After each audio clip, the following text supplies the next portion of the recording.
नमो नमः। मम नाम लक्ष्मीप्रियाधर। अहम केन्द्रीय संस्कृत विश्वविद्यालय श्री सदाशिव परिसरे शिक्षाशास्त्र विभागे पठामि। मम पाठ्यक्रमेषु पञ्चपत्राणि सन्ति। तेषु तृतीयपत्रं भवति शैक्षिकप्रविधिः।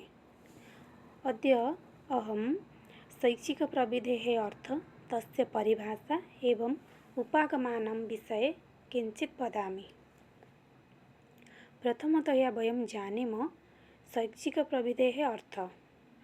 आङ्ग्लभाषायां प्रविधि इति शब्दं टेक्नोलॉजी इति उच्यते। ग्रीक् भाषायां टेक्निकोस् इति शब्दस्य अर्थः भवति कला। इतोपि एतस्य शब्दः टेक्स्चर् इति शब्दात् आयाति, यस्य अर्थः भवति वयनं। प्रविधे इत्युक्ते दैनन्दिनजीवने वैज्ञानिकज्ञानस्य प्रयोगविधि प्रविधेः। विज्ञानं नाम एकं विशिष्टज्ञानं यत् कस्मिंश्चित् वस्तुनः वस्तुज्ञानं। विज्ञानं नाम विशिष्टज्ञानं यत् कस्मिंश्चित् वस्तुनः क्रमबद्धज्ञानं क्रमबद्धमानव स्वयं परीक्षणेन अनुभवेन तत् ज्ञानं प्राप्नोति। प्रविधेः आधारः भवति विज्ञानम्। अतः वैज्ञानिकज्ञानस्य प्रबोधरीत्या व्यवहारकार्येषु प्रयोगः एव प्रविधिः इति उच्यते। केचन प्रविधिशब्दः यन्त्राणां साकं योजयन्ते, परं तत् न प्रयुक्तम्। साधारणतया अस्य तात्पर्यं भवति किमपि प्रयोगात्मककार्यं येन वैज्ञानिकज्ञानस्य सिद्धान्तस्य वा क्रमबद्धप्रयोगः भवेत्। जे के गोल्ड्स्मित् महोदयस्य मतानुसारं प्रविधेः विशेषता द्वयं स्वीकृतम्। एकं वैज्ञानिकज्ञानस्य व्यवहारकार्येषु क्रमबद्धप्रयोगः अथवा प्रयोगकार्यनिमित्तं सहपाठिनः ज्ञानं। द्वितीयं भवति व्यवहारस्य कार्याणां खण्डेषु उपखण्डेषु च विभाजनं क्रियते। अर्थात् प्रविधे पाठ्यवस्तूनि क्षुद्रेषु अंशेषु विभाज्य क्रमबद्धरूपेण स्थापयति। यन्त्राणां प्रयोगेण शिक्षा अधिगमप्रक्रिया सुसङ्गठितं कृत्वा छात्रेषु रुचि उत्पादयन् च तेषाम् अधिगमं प्रभावपूर्णं करोति। अधुना जानीम शैक्षिकप्रविधेः परिभाषा। शिक्षणप्रविधेः अर्थः स्पष्टयितुं विभिन्नमनोवैज्ञानिकशिक्षाविद् च शैक्षिकप्रविधेः विभिन्नपरिभाषां प्रस्तुताः। विद्यमानासु तासु प्रमुखाः परिभाषाः काचन एवं प्रस्तूयते। टी.एम्. बुटर् महोदयस्य मतानुसारं ज्ञानस्य व्यवहारे विनियोगप्रक्रिया एव शैक्षिकप्रविधिः इति उच्यते। आङ्ग्लभाषायां the process of application of behaviour of knowledge is educational technology. G O N. Leith महोदयस्य मतानुसारं यदा शिक्षणं प्रशिक्षणं च संशोधयितुं प्रभावयितुं च अधिगमनिम्नमेषु च वैज्ञानिकज्ञानस्य प्रयोगः क्रियते, तदा सः शैक्षिकप्रविधिः इति उच्यते। अधुना जानीम उपागमानां विषये। उपागमः नाम किं? शिक्षणे यन्त्राणां प्रयोगः यन्त्रीकृत उपागमः शैक्षिकप्रविधेः इति प्रथमं कथ्यते। उपागमः त्रिविधं भवति। प्रथमं भवति यन्त्रांश उपागमः, द्वितीयं भवति तन्त्रांश उपागमः, तृतीयं भवति प्रणालीविश्लेषणम्।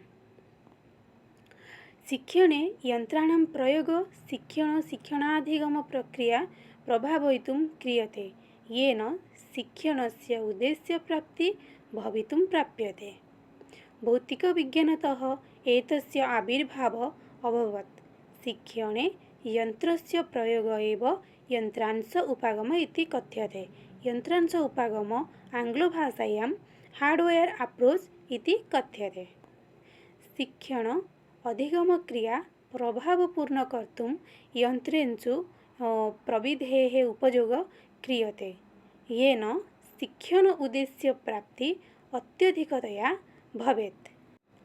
शिक्षणे यन्त्रांश एकमात्रं संसाधनानां शैक्षिकसहायक यस्य आविष्कार शिक्षणार्थं विशिष्टरूपे इतः वर्तते। सामान्यतः शिक्षणप्रशिक्षणसम्बन्धानां दृश्यश्रव्यसंसाधनानां आविष्कार निर्माणं च शिक्षणे प्रयोगार्थम् अभवत्। एवं रीत्या शिक्षणप्रक्रियायां यन्त्राणां प्रयोगेन शिक्षाप्रक्रिया यन्त्रीकरणं भवति। एतदर्थं शैक्षिकप्रविधि प्रथम यन्त्रांश उपागम इति उच्यते। डेविस् महोदयेन कठोरवस्तु उपागम स्पष्टीकृत्वा अयं शिक्षणयोः भौतिकविज्ञानतः उपयोगः भवति, येन शिक्षणप्रक्रिया शनैः यन्त्रीकरणं भवति। स्वल्पसमयेन स्वल्पधनव्ययं कृत्वा समधिकान् छात्राणां शिक्षयितुं समस्याः भवेत्। ज्ञानस्य सञ्चयं, ज्ञानस्य हस्तान्तरणं, विकासीकरणं च इति अस्य उपागमस्य प्रमुख उद्देश्यं भवति। एतेषां यन्त्राणां समधिकानाम् उपयोगः मुक्तविश्वविद्यालयेषु पत्राचारपाठ्यक्रमेषु च क्रियते। अनन्तरं भवति तन्त्रांश उपागम सॉफ्टवेयर अप्रोच। उपागम अयं यन्त्रीकरण उपागम नाम्ना ख्यातः। अस्य उपागमस्य उपयोगः शिक्षणस्य सिद्धान्ते च क्रियते। मनोवैज्ञानिकसिद्धान्तानां प्रयोगेन छात्राणां व्यवहारेषु अपेक्षितपरिवर्तनम् आनयति।